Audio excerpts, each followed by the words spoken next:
Bonjour, je suis une femme dans la quarantaine et je suis une auditrice assidue de votre programme. Dans la vie, il y a souvent des moments où vous dites soudainement quelque chose comme ça en personne ou l'entendez quelqu'un d'autre, que le monde continue de se développer et de devenir plus prospère, mais nos vies deviennent de plus en plus difficiles. C'est peut-être pour ça que quand je vois des gens ces jours-ci, j'ai soif d'histoires sur les prétendus héros et j'ai tendance à les applaudir. Parmi eux, si vous deviez choisir les héros les plus populaires, ne seraient-ce pas ceux qui sont le plus étroitement liés à nos vies? Ce sont les pompiers qui risquent leur vie sans hésitation pour sauver une vie, comme un avocat qui travaille dur pour les droits des faibles, ou comme nos parents qui se sacrifient pour leurs enfants malgré toutes les difficultés de la vie. Bien sûr, il y a un héros dans ma vie qui mérite mon respect, mais pour le reste de ma vie, mon père. Il laisse toujours un profond respect dans mon cœur. C'est l'histoire du jour où ma chère mère est décédée d'une longue maladie, me laissant derrière moi, sa seule fille, qui venait d'entrer au collège. Pour être honnête, l'histoire commence par des souvenirs de ressentiment envers mon père.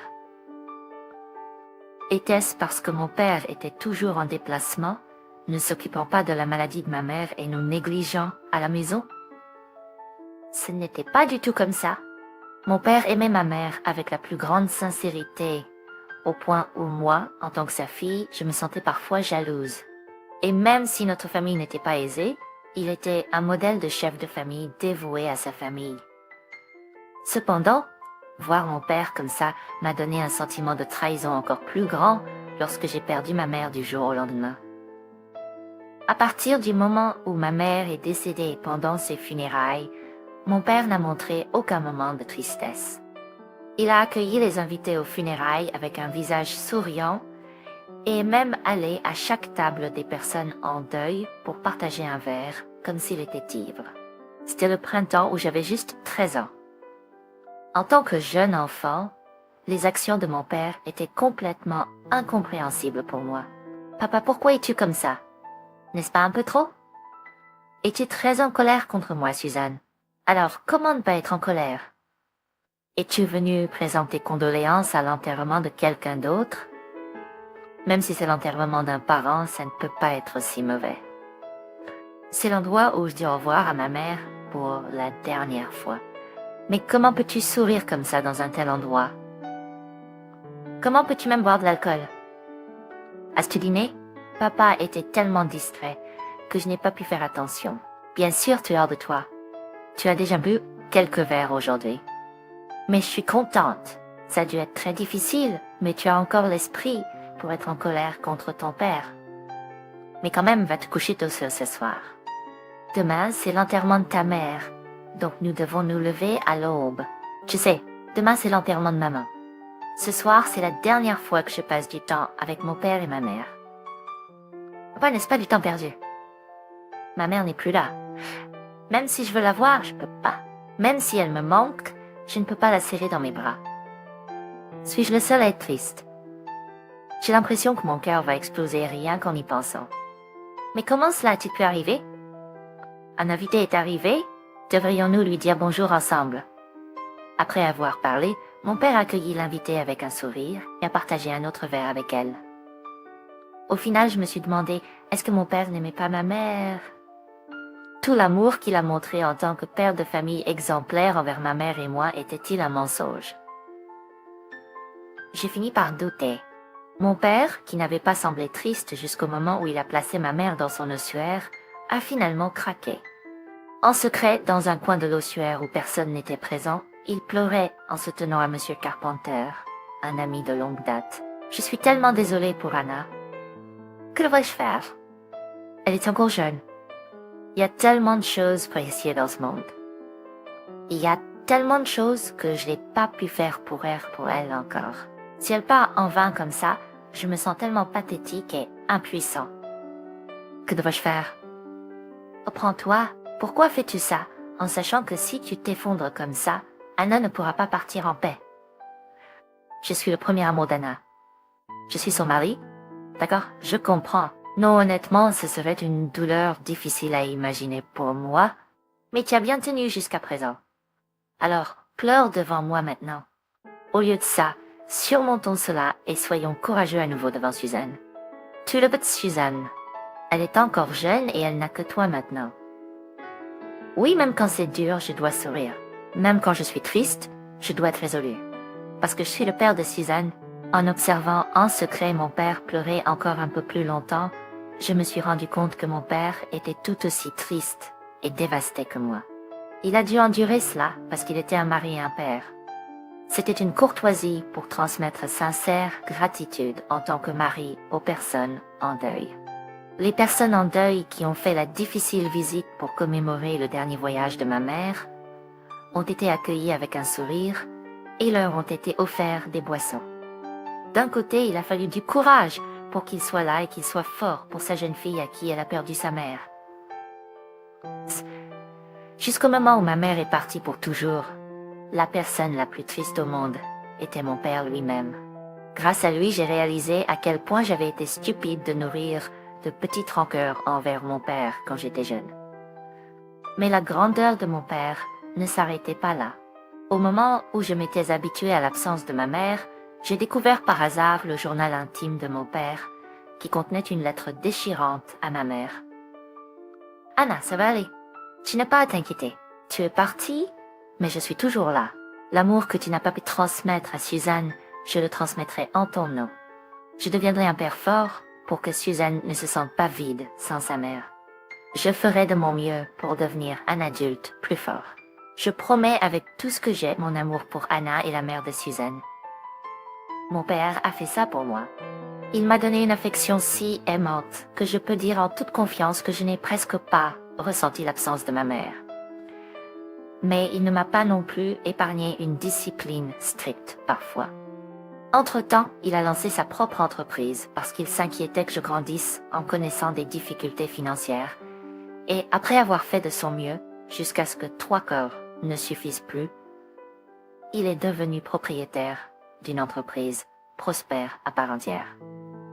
Pour moi, mon père, même si je vivais toute ma vie avec respect, avec cet amour profond qu'il m'a donné, est le héros numéro 1 que je ne pourrai jamais rembourser entièrement. Puis un jour, un deuxième amour est arrivé pour mon père. Il a sérieusement été une femme calme et très gentille. Quand j'ai entendu la nouvelle pour la première fois, j'ai honnêtement ressenti une petite déception. Je n'arrêtais pas de penser à ma mère qui a dû nous quitter si tôt. Bien sûr, je n'ai pas objecté à la nouvelle romance de mon père, car c'est une bonne chose. Pourtant, je ne pouvais rien faire face à mes sentiments compliqués. Mais le vrai problème est venu de ma belle famille. C'était ma belle-mère, qui n'avait rien à voir avec les affaires de mon père, qui s'est opposée à sa nouvelle relation. Ma belle-mère a dit que la première raison de son opposition était le prestige social de mon mari, qui était sur le point d'être nommé professeur à l'époque. Permettez-moi de vous poser une seule question. À quel point le cercle social de l'université est-il petit? Savez-vous à quel point ils sont conservateurs? Eh bien, je ne l'ai pas vécu moi-même. Mais les professeurs que j'ai vus pendant mes études n'étaient pas si mauvais. Vous voyez, le monde n'est pas aussi facile que vous le pensez, ma fille. Surtout quand il s'agit de la relation entre un étudiant et un professeur. C'est une situation difficile pour mon fils, qui est sur le point de devenir professeur. Être professeur est une position de grande statut sociale et de responsabilité. De ce point de vue, quand ils entendront que son beau-père fréquente une femme et pourrait même se remarier, ils ne regarderont pas mon fils avec bienveillance. Ils le mépriseront. C'est un gros scandale. Alors, ce que vous dites, mère, c'est que la vie amoureuse de mon père est un obstacle. Bien sûr, plus les gens le savent, plus ils deviennent conservateurs. De plus, les personnes qui prennent la décision finale d'embaucher votre mari en tant que professeur sont tous des professeurs plus âgés et conservateurs. Même si c'était moi, je l'éliminerais tout de suite. J'ai pas à croire ça. On dirait que c'est toi qui ne connais pas grand-chose au monde. Ce n'est pas le Moyen-Âge où se remarier était interdit. Qui au monde trouverait à redire sur mon beau-père pour sortir ou se remarier? De plus, personne ne s'intéresse aux histoires personnelles de quelqu'un qui n'est pas directement lié à leur famille. Tais-toi, va parler à ton père tout de suite et empêche-le de sortir avec quelqu'un. À moins que tu ne prévoies de rembourser l'argent que j'ai dépensé pour éduquer mon fils et en faire un professeur. Sa sortie commence par bien choisir tes mots. Si quelqu'un t'entendait, il penserait que mon père a une liaison. Tout le temps que je me disputais avec elle et que je me détournais, je ne comprenais pas du tout ses plaintes. Ce n'est pas que mon père sortait avec quelqu'un d'étrange, mais en tant qu'homme et femme d'âge moyen, ayant tous deux perdu leur conjoint et étant célibataires depuis longtemps, ils cherchent du réconfort dans la solitude de l'autre. Était-il vraiment nécessaire de s'opposer à leur relation? Qui lui a donné le droit de le faire? De plus, même si j'avais des sentiments compliqués en tant que fille, ce n'était pas à moi d'arrêter la nouvelle relation de mon père. Et ma belle-mère était clairement une tierce partie. Mais pourquoi était-elle si contre? Si elle voulait s'y opposer, elle aurait au moins pu donner une raison valable et compréhensible. Est-ce que la relation amoureuse de mon père pourrait être une raison pour disqualifier la nomination de mon mari en tant que professeur? Était-ce la seule raison? Elle était juste étrange, et l'étrangeté ne s'arrêtait pas là. Mon mari, qui est habituellement une personne très gentille, a montré une attitude très inattendue après le jour où sa mère et moi nous sommes disputés. Il était également complètement opposé à la nouvelle relation de mon père. Ils ont qui l'a donné. Mon beau-père était également très honteux. Non, à cet âge, quelle est la gloire qu'il cherche à avoir une nouvelle relation et à sortir maintenant? Tu parles de ça aussi? Est-ce que toi et ta mère avez parlé sans que je le sache? Qu'est-ce que tu veux dire? Il y a une chose telle que ma position. Alors quelle est la position? Puisque nous en parlons, voyons si tu peux être honnête à ce sujet. Honnêtement, c'est vrai. À cet âge, et si nous devions au moins avoir un enfant, qui sera responsable de prendre soin du bébé et l'élever? Au final, ce sera juste toi et moi qui aurons du mal. De nos jours, ça coûte tellement cher d'élever un enfant. Ça coûte au moins 100 000 $. Tu sais que ce que tu dis est très étrange? Mon père était encore un mineur. Stedman est adulte. Il est beaucoup plus âgé que toi et moi. Et ton beau-père est un homme avec de grandes capacités financières. Même si ce n'est pas pour des raisons économiques, mon père est plus aimant et sage que n'importe qui dans le monde. Ma vie le prouve. Donc, ce que je dis, c'est que même si c'était ton petit frère, s'il naissait, ce serait la responsabilité de ton beau-père. Et l'argent de mon père. Quand j'ai posé la question à voix haute, mon mari semblait gêné et a gardé le silence. Il y a eu un moment de silence gênant, et moi, incapable de supporter le silence, j'ai continué la conversation. Pour moi, si ma belle-mère avait un nouveau beau-père, je lui donnerais ma bénédiction si elle tombe amoureuse, se marie, et même si elle dit qu'elle veut avoir un bébé. Quoi? Parce que c'est sa vie. Parce qu'elle mérite d'être respectée en tant que femme avant d'être ta mère et ma belle-mère. La même chose s'applique à mon père. Je ne sais pas ce qui se passera après qu'il l'ait fréquenté, mais en tant que sa fille et son gendre, nous devons respecter la décision de mon père. Mais je suis contre. C'est ça? Si c'est le cas, cela signifie que tu n'es pas le genre de personne qui a un grand cœur pour commencer. C'est parce que je suis gênée. Pourquoi dois-je vivre avec ma nouvelle belle-mère qui est apparue de nulle part? La conversation est terminée. Maintenant que j'ai vu la vraie nature de toi et de ta mère, réfléchissons à nouveau à notre mariage. Ce jour-là, j'ai fait mes valises et je me dirigeais vers chez mon père, mais j'ai laissé mon portefeuille derrière moi. À l'intérieur de mon portefeuille se trouvait ma carte d'identité d'employé, nécessaire pour entrer et sortir du hall de mon entreprise. Après y avoir réfléchi un moment, je suis retournée chez moi pour récupérer mon portefeuille malgré ma gêne. Après avoir quitté mon mari avec audace, je me suis sentie gênée. Cependant, en moins de 2 heures, mon mari a appelé sa mère pour venir chez nous et ils ont commencé à se disputer. Et si je divorce comme ça? Ce n'est pas grave. De ce que je vois, elle ne peut pas se permettre de te divorcer. C'est parce que tu n'as pas vu son expression quand elle est partie. On aurait dit qu'elle était vraiment en colère. Si juste qu'on continue comme ça, je vais pouvoir divorcer. Cela ne signifierait-il pas que je ne pourrais pas recevoir un sou de l'héritage de mon beau-père? Le moment où j'ai entendu parler de l'héritage, j'ai eu des frissons dans tout le corps. Comme on dit communément, ça m'a donné des frissons. La conversation entre ma belle-mère et mon mari a continué sans qu'ils se rendent compte que j'étais là.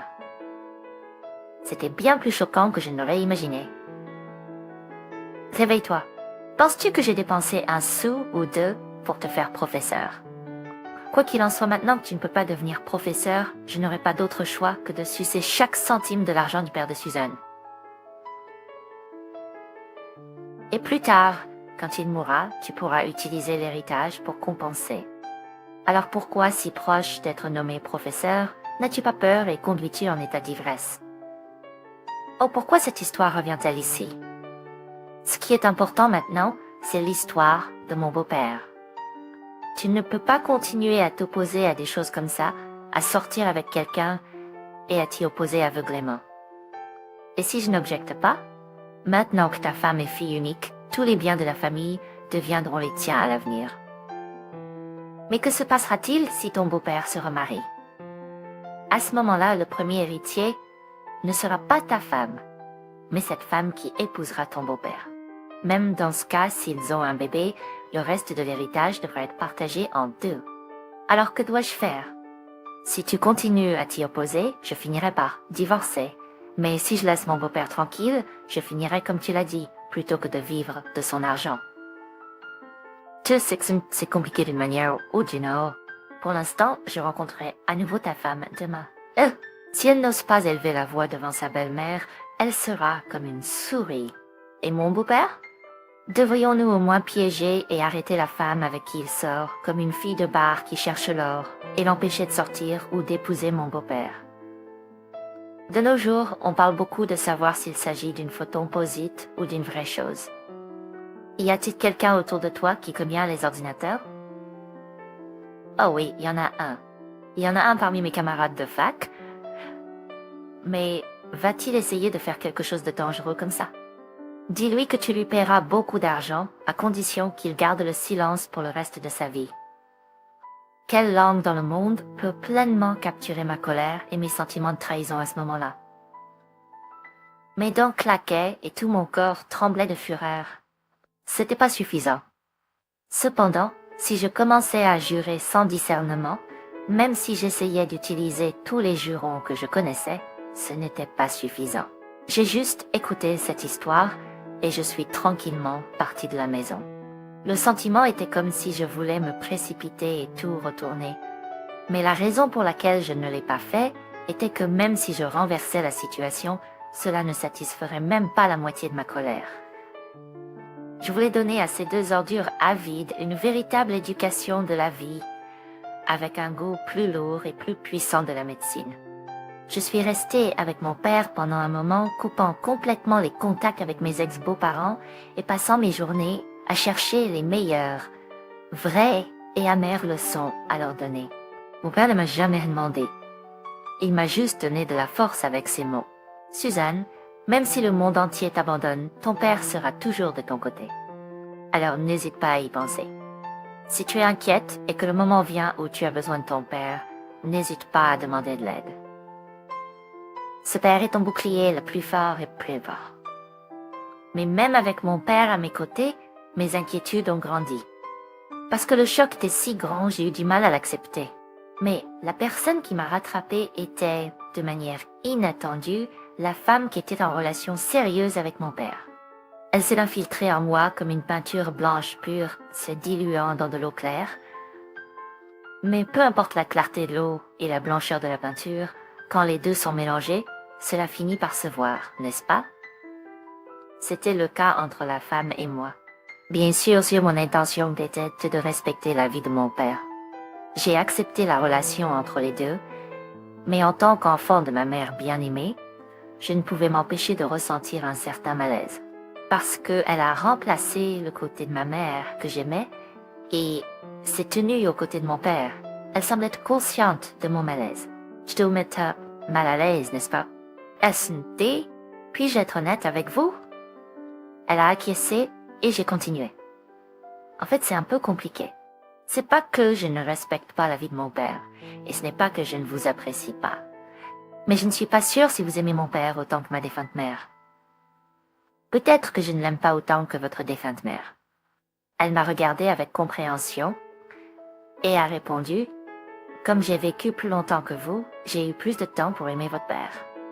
Mais je promets de toujours l'aimer et le respecter, tout comme je l'ai fait avec votre mère.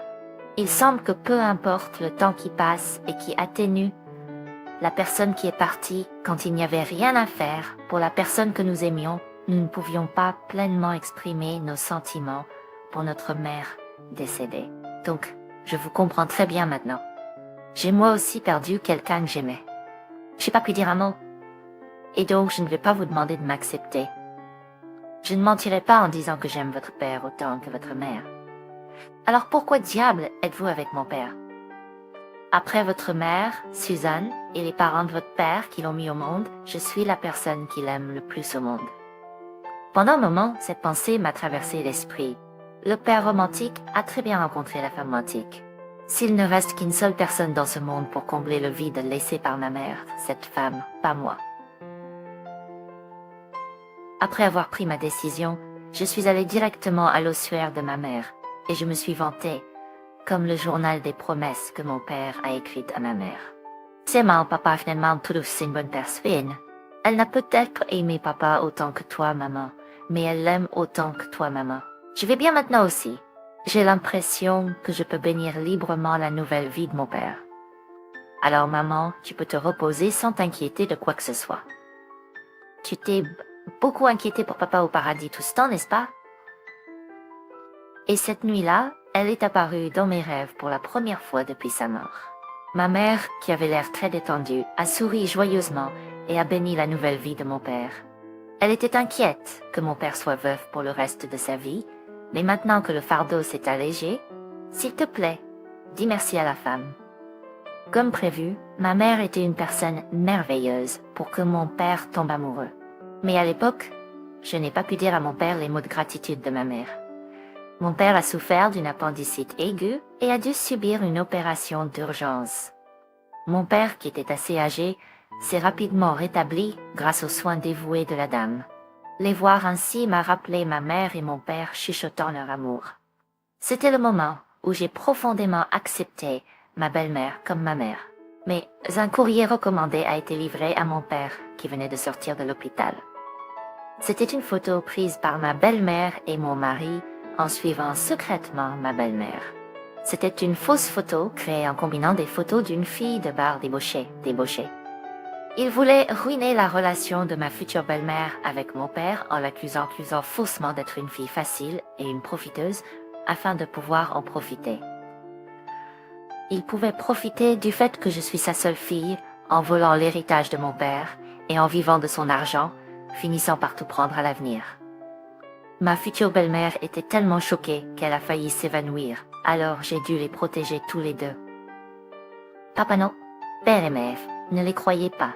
Toutes ont été manipulées pour vos parents. C'est une photo composite, et c'est clairement une fausse accusation, une diffamation. Je sais à quel point ma mère est une personne merveilleuse, juste après mon père dans ce monde. Parce que je sais et crois mieux. Je suis désolée, mademoiselle Suzanne. Qu'avez-vous dit? J'ai dit que c'était une photo composite. Non, pas cette photo composite. Avant cela, maintenant, veuillez parler plus confortablement. Où dans le monde une mère appelle-t-elle sa fille mademoiselle Suzanne? Mon père a dit qu'il était mon bouclier et mon épée les plus forts.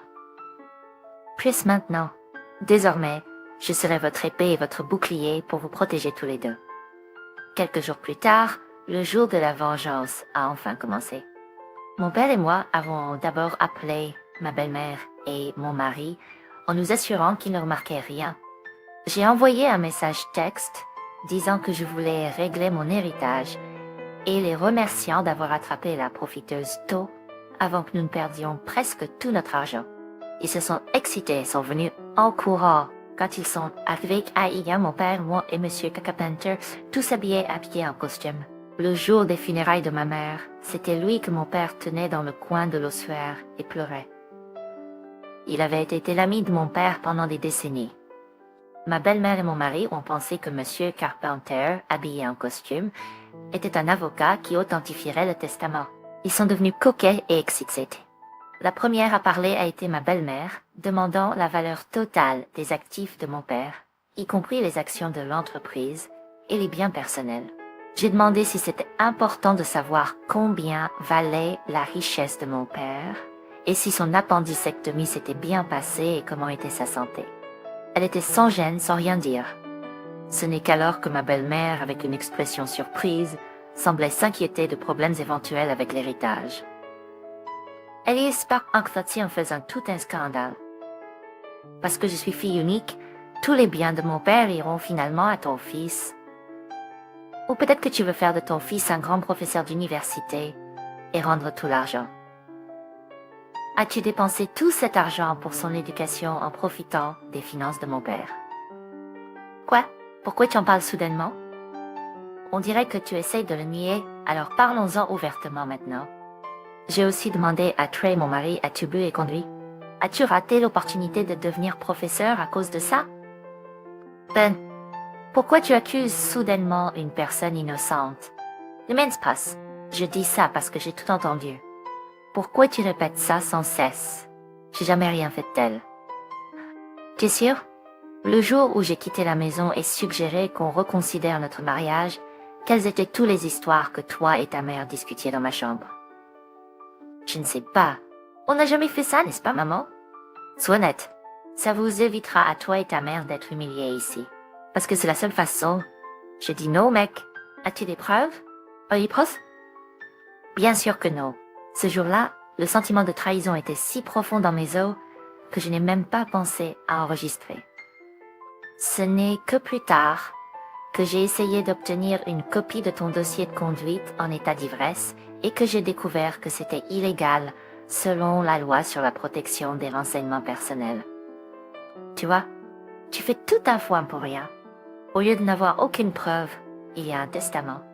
À ce moment-là, le testament que mon père avait écrit à l'avance a été présenté à ma belle-mère et mon mari. Dès qu'ils ont lu le testament, ils ont été choqués. Il indiquait qu'à la mort de mon père, la moitié de ses biens serait donnée à un centre de garde d'enfants pour les enfants qui ont perdu leurs parents, et l'autre moitié me serait offerte. Ma belle-mère a également accepté, sans hésitation. Elle n'était pas avec mon père pour son argent. Et une dernière chose, il y a aussi des papiers de divorce ici. Bien sûr, cette fois, j'ai aussi joint des photos comme preuve.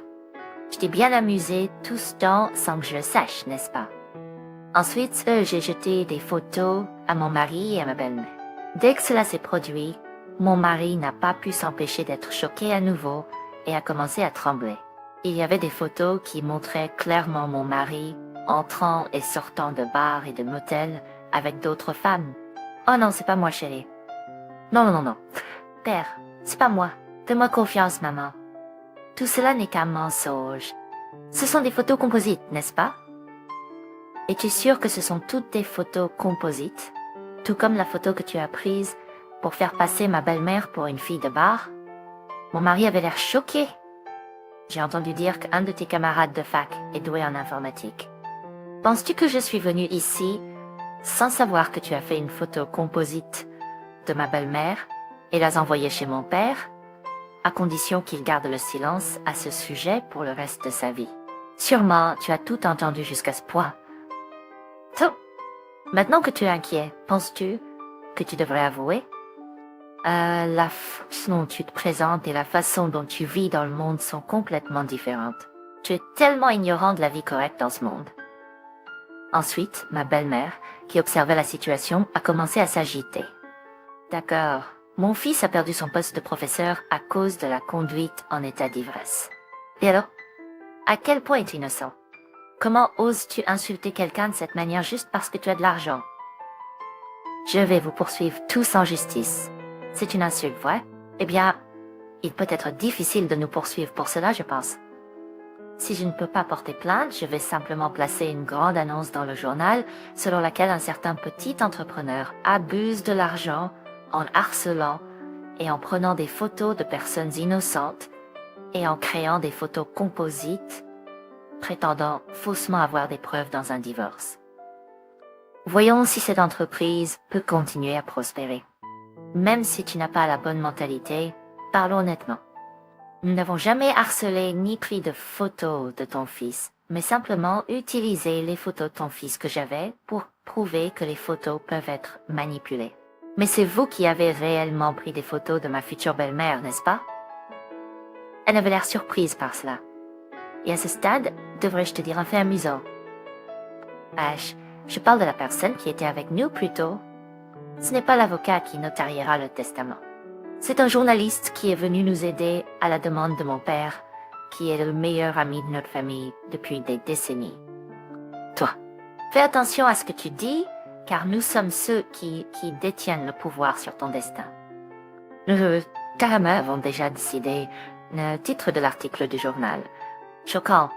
Le monde des techniques de manipulation de photos illégales. Est-ce que c'est bon comme ça? N'avez-vous pas déjà l'impression que ça va être divertissant juste avec le titre? Alors, que voulez-vous dire? Qu'est-ce que vous voulez de nous? Premièrement, signez calmement les papiers de divorce. Deuxièmement, quittez ma vie et celle de mes parents pour toujours. Eh bien, si vous ne pouvez pas faire ça, pourquoi ne pas essayer de nous embarrasser dans le quartier et avoir une vraie bagarre debout? J'ai confiance. Ma belle-mère a réfléchi en silence pendant un long moment. Elle a ensuite convaincu mon mari de signer les papiers de divorce et ils sont immédiatement partis ensemble. J'ai dit mes derniers mots à la lourde au lait. Je ne vais pas même mettre du sel sur votre blessure. De toute façon, votre vie s'est terminée au moment où vous avez bu et perdu votre poste de professeur. Finalement, toute l'histoire a pris fin. C'est une histoire qui circule depuis plusieurs années maintenant. Ensuite, mon père et ma belle-mère ont eu un mariage heureux avec les bénédictions de tout le monde autour de nous. Ils comptent maintenant l'un sur l'autre pour leur chagrin et comblent le vide de leur ancien conjoint. Ils profitent de leur vie de couple. Grâce à ma victoire sur mon ancienne belle-mère et mon ex-mari, j'ai pu prendre en charge la responsabilité d'être le chef de famille de mon père en douceur. C'était le jour où mon héros, mon père, a célébré sa glorieuse cérémonie de retraite. C'était aussi un moment pour moi de me rappeler ma promesse de les protéger tous les deux, tout comme mon père m'a protégé tout au long de ma vie. En fait, je ne sais pas ce qui est arrivé à mon ex-belle-mère et à mon ex-mari. Ils ne méritent même pas mon attention. Cependant, selon certaines nouvelles que j'ai entendues, la vie de mon ex-mari a été complètement ruinée. Dans l'ère actuelle de sensibilisation accrue à la conduite en état d'ivresse, la nomination à un poste de professeur ne pourrait jamais arriver. Il essayait d'obtenir un emploi dans diverses académies de tutorat privées, mais même cela ne semblait pas réalisable. D'abord, ils sont très attentifs au suivi des tuteurs de leurs enfants. Avant longtemps, il y a eu des rumeurs selon lesquelles il avait été rejeté pour un poste de professeur en raison de la conduite en état d'ivresse. Bien sûr, il a été licencié à chaque fois. Une personne vit comme Nicholas Marvnell est la meilleure. Une personne qui est comme un ennemi me fait réaliser à nouveau que la vie est si amusante. Merci de m'avoir écouté. Prenez toujours soin de votre santé. Bonne journée. S'il vous plaît, encouragez-moi et écrivez vos commentaires de sagesse dans la section des commentaires. Appuyez sur j'aime et s'abonner m'aide énormément. Prenez soin de vous.